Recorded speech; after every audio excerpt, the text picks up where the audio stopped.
Ilhan Omar's husband, accused of swindling investors in their California winery.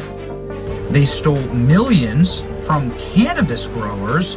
Seems suspicious, to say the least, that they never knew about $3.5 million that came into the bank account. They never knew that 1 point. Welcome back, and thanks for tuning in. Make sure to hit the like button. It really helps the channel keep these stories coming. As investigations unfold, patterns start to emerge, and connections begin to make sense. That's what we're seeing here involving Ilhan Omar and her husband, Tim Minot, who previously worked on her campaign. Allegedly, their relationship developed during that time, raising questions about campaign finances and personal benefit. What isn't speculation is the sudden rise in their reported net worth, allegedly tied to venture capital and a winery business that saw explosive growth in a short period. Today, we're going to look at the lawsuits and reports surrounding that growth and let you decide what it all means. Before we continue, a quick reminder about our paralegal program and subscriber discount. Now, let's get into it. Find out. Oh no, user busy. I was trying to, okay. Well, I've done this like 20 times today. Okay, so that didn't work. Is there any wine? Oh, there are no wines. You wanna know why? Because this is a fake company. Ilhan Omar's husband, accused of swindling investors in their California winery. They stole millions from cannabis growers. You see here's the lawsuit right here, saying that Tim Minot is Ilhan Omar's third husband, no relation. How did Minot get this relationship? Well, the current Attorney General of Minnesota, Keith Ellison, he used to work for him. Isn't that curious? Keith Ellison, the same guy who refuses to look into any of the Somali fraud.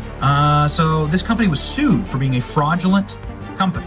And the New York Post says the exact same thing, as the House is now probing the mystery. We tried reaching out directly to see what was actually operating here, but that didn't go anywhere. No products, no inventory. Nothing that matches the valuation being claimed. That's why questions are being raised about whether this business was ever legitimate to begin with. Connected with federal law enforcement on this. I believe that they're looking into it as we speak.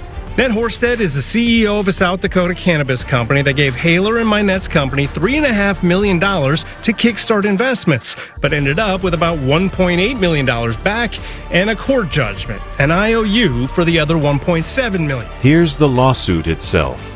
According to the filing, the winery business entered into an agreement where an investor put in hundreds of thousands of dollars expecting a substantial return. That return never came. The complaint names business partners tied to Minot and alleges the money was never paid back as promised. While this is a civil matter and not a criminal conviction, it directly involves a company owned by Ilhan Omar's husband, which makes it relevant to public scrutiny. At this point, it appears the case may have been settled, but the allegations remain part of the record. Person business, and one of them is a spouse of a member of Congress. It seems suspicious, to say the least, that they never knew about $3.5 million that came into the bank account. They never knew that 1.7 went missing. The lawyers for Minot and Haler say they absolutely did not intend to defraud anyone in that cannabis business or in a winery deal that's also the subject of a civil lawsuit. Haler referred me to the settlement in the cannabis deal and said the winery business has had some successes, but it's still a... This next case involves a different company but similar allegations. Investors say millions were provided to kickstart cannabis ventures, yet a significant portion of the funds allegedly disappeared. Court judgments and IOUs followed, but questions remain about where the missing money went. Again, no criminal charges are publicly known, but the pattern of unresolved financial disputes continues to raise concerns. When you step back and look at everything together, there are a lot of unanswered questions. Multiple businesses claim losses, campaign relationships overlap with personal finances, and a massive net worth appears almost overnight. That doesn't automatically prove wrongdoing, but it does justify scrutiny. A $30 million jump is difficult to explain without a clear track record, especially when industry insiders say they've never heard of these ventures before. Ultimately, the investigation will determine whether anything improper occurred or if this is all coincidence. Let me know what you think in the comments. Share the video, subscribe if you haven't, and thanks for watching.